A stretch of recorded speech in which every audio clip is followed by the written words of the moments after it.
Hey guys, it's story time with the historist, Mr. Boring and Jen Dumas here. And today, Jen, you're going to take us to the part of the world that you love the most. And I can already see the smile on your face is ear to ear. And it's, another stop on our pain train tour of the 20th century. Today, we're going to be in China. Super excited today. As my students know, and you know as well, China is my favorite thing to talk about. I could talk about China from, 24/7 if I could. People don't want to hear it 24/7, but I think they might if you told the story. I don't know. I think they would pretty much tune me out outside of 5 minutes, but you're forced to listen to it now. All right. So setting the stage up for China, we've had a lot of really positive, uplifting things occur. There was the Opium War, and that worked out well for everybody, and definitely wasn't one of the worst things people could do to each other. And then we had a whole series of rebellions in China, and I think those worked out really well, especially for the peasants.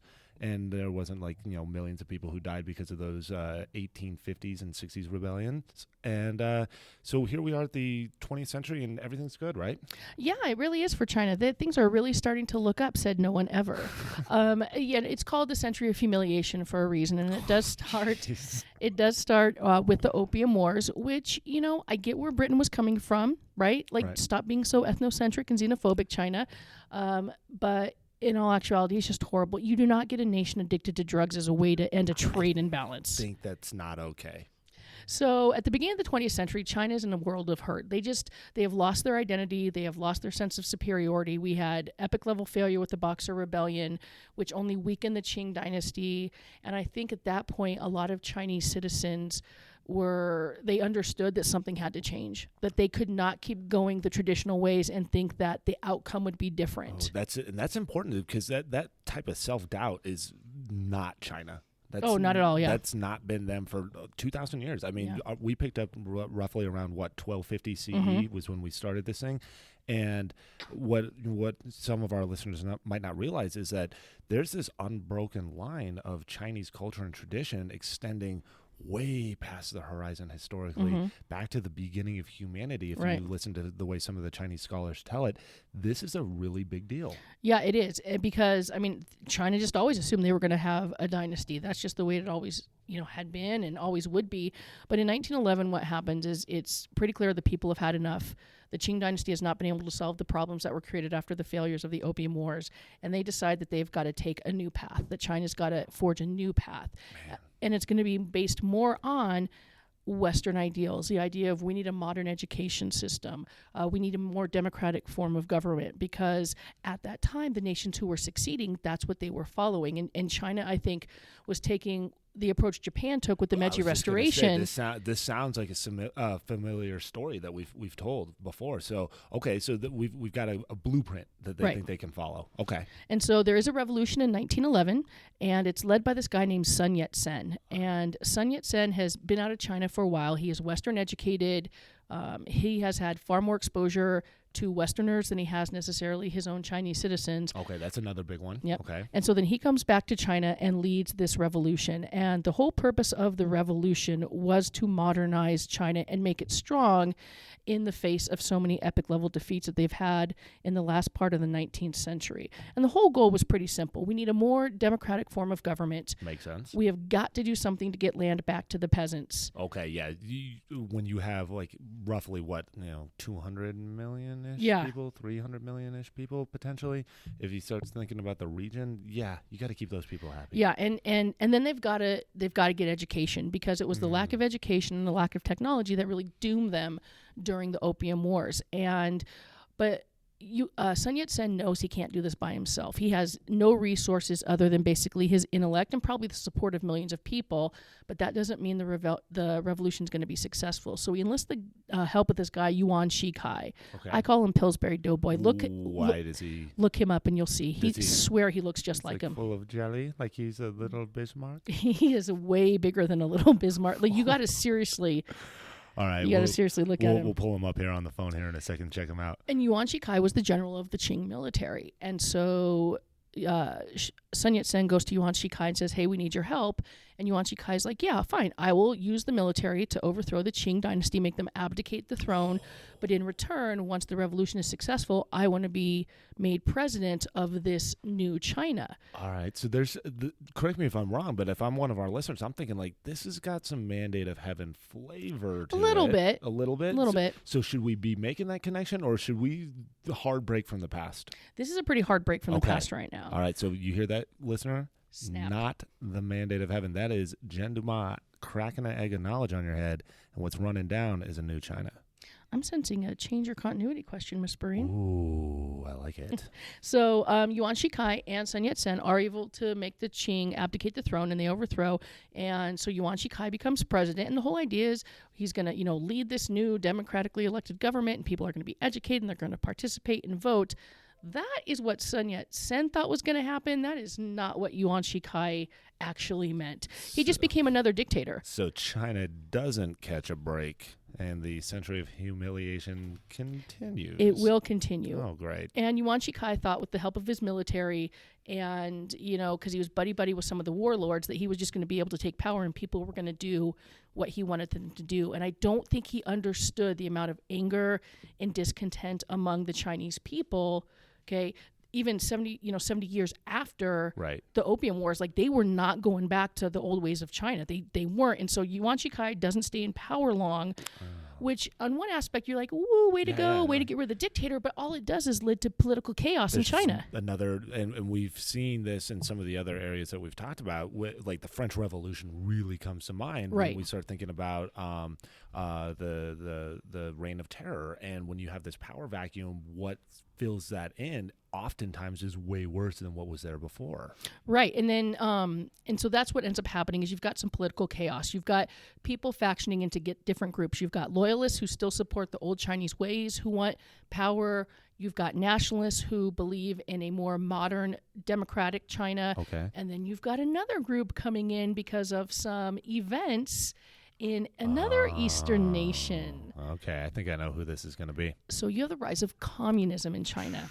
Comrade commies. You know it. Right. Totally influenced by the success of the 1917 revolution in Russia. And so these communists, led by this guy named Mao Zedong, have a very different opinion of what a future China should look like. And so for a good 10 years, these groups are fighting with each other over who's going to control the fate of China. Now, in 1928, there is a group that comes out on top and this is like mandate of heaven stuff, right? So this guy named Chiang Kai-shek, along with his nationalists, comes to power in 1928. And Chiang Kai-shek is a student of Sun Yat-sen, so he's all about land reform and democratically elected government and social reform and education. So we're kind of back on track with the revolutionary goals. So we had 3. And now we're down to 2. So the loyalists seem to be out. Yep, they're done. They got knocked out. And so we've got the nationalists, and they seem to be on top right now. And then we've got the communists who are trying to disrupt and get in there because of all that. That's air quotes. Very nice. It's just not a visual medium. Very nice. The success of the Russian Revolution. Right. And so, and I think, and again, I don't know, but I think had Chiang Kai-shek been given time to develop the reform program and to continue to implement the educational programs and actually start the democratic process, I think he would have been successful. Okay. But just as Stalin, we see in the late 1930s, starts to realize the error of his ways and maybe goes more towards helping the people of his country when a major world war breaks out, we kind of see the same thing happen in China, because in the early 1930s, Japan invades China. Which is one of the worst events in human history. Oh, without a doubt. Yay. I see we're back on the depression train. It only took 5 seconds. And so he never got that chance because, and we'll get into this in future podcasts, but Japan invades China for a reason. They want resources to continue their industrial production. The same way Britain went into India, exact thing. Same model, yeah. And Japan commits some horrible atrocities. Yeah, Nanking, the rape of Nanking is one of the worst. We just finished up a previous podcast about battlefields on World War I, and this Nanking wouldn't have been out of place. Yeah, and I actually think battles like Nanking were actually even worse because this was committed against civilians. These were not soldiers. That's a good point to be made. And just to give you, not trying to be graphic, but giving you a few examples of why this was such a pivotal moment in Chinese history. I mean, we're talking baby bayonet practice, where they would literally throw Chinese babies up in the air and Japanese would practice their bayonet skills. Public beheadings, I mean, thousands of rapes with Chinese girls and women done by Japanese soldiers, live human dissections on Chinese citizens. Unit 731.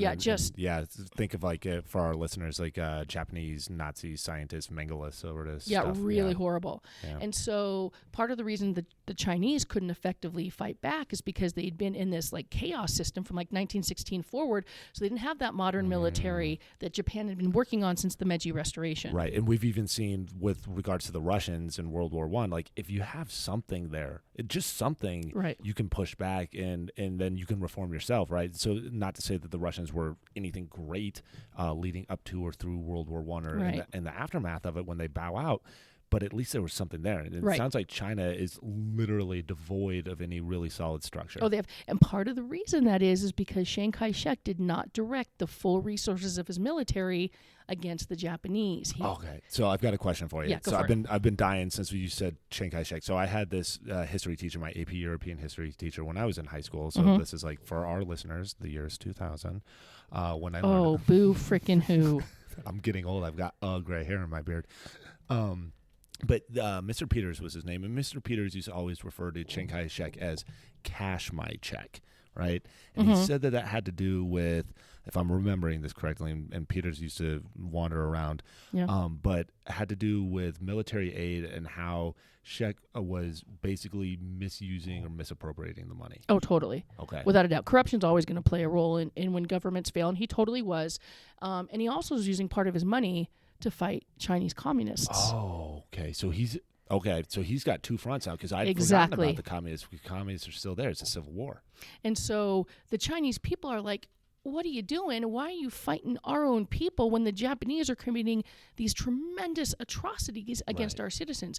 And I think a lot of Chinese people could not understand why Chiang Kai-shek and the nationalists simply couldn't walk away from the communists at that point, direct all their attention towards the Japanese, so further abuses didn't occur. But Chiang Kai-shek did not do that. He fought a two-front war. And that makes more sense now that I think about it from the American perspective, cash my check, because why aren't you helping us with the Japanese? Because we got World War II on the horizon. All right, so he's corrupt, but he's also in a bad spot. Oh, he's totally in a bad spot. So he's got to fight this two-front war. He's got to fight against his own people. He's got to stop the atrocities of the Japanese, and he's getting political pressure from one of the world's major powers. Oh, yeah, because the United States wants China to stop the Japanese, and there's a long backstory about like the Washington Naval Conferences.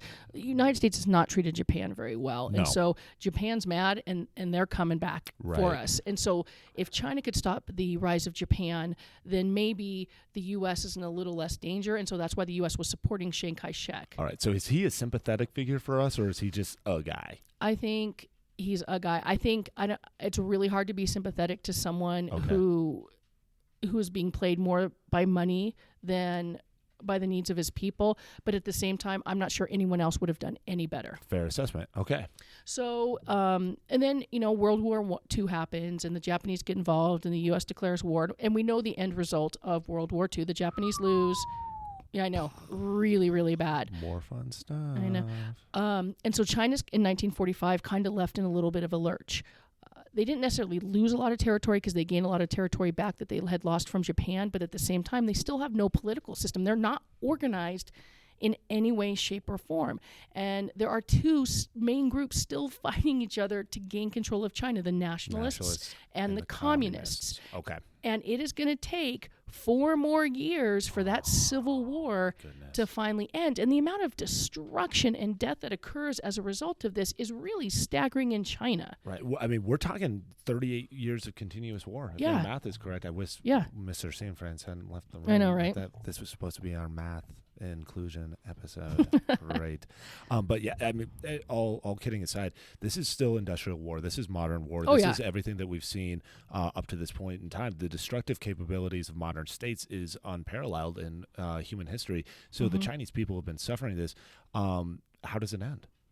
Well, it ends by the communists taking power in China in 1949, and I wish I could tell you everything was finally going to be better for the Chinese people and the Chinese peasants, and it's just not.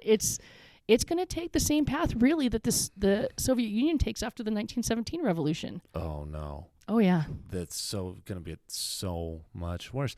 Well, we will try to find something fun to talk about. As I think we've ended the last 3 or 4 podcasts with, hey, guys, we'll get something fun. We'll get something.